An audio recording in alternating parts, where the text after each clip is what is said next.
redirected or displaced anxiety. This is when your brain shifts distress onto something more manageable because it non-consciously perceives that the real issue is too big, too overwhelming, or not manageable at the moment. This redirection is the brain's affect regulation strategy. By shifting fear or frustration onto something tangible, the brain creates an illusion of control or solvability, temporarily easing internal distress. However, the underlying anxiety remains, continuing to drive subconscious worry beneath the surface.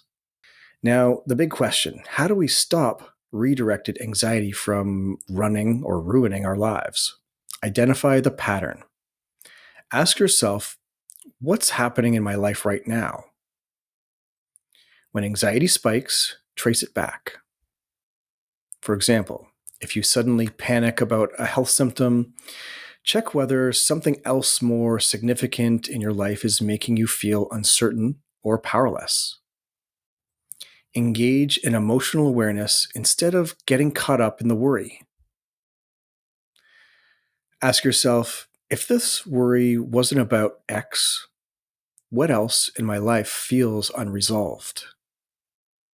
If anxiety makes you engage in maladaptive behaviors, pause and identify which underlying core need is not being met by recognizing what you are feeling, what it is regarding, and whether you are needing, for example, belonging, care, stability, worth, validation, safety, relief and play, autonomy, or meaning. And then engaging in an adaptive behavior that will meet that respective need. Instead of the habitual behavior, engage in an adaptive action that it directly fulfills that core need, such as reaching out to a supportive friend for genuine connection, or engaging in a grounding exercise for stability, or taking a mindful break to self-soothe for relief. I suggest watching my other two videos about core needs. The first is understanding core needs.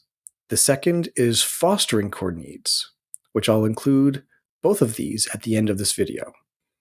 Really good work in your efforts on your personal growth, and I look forward to connecting with you all in the next video.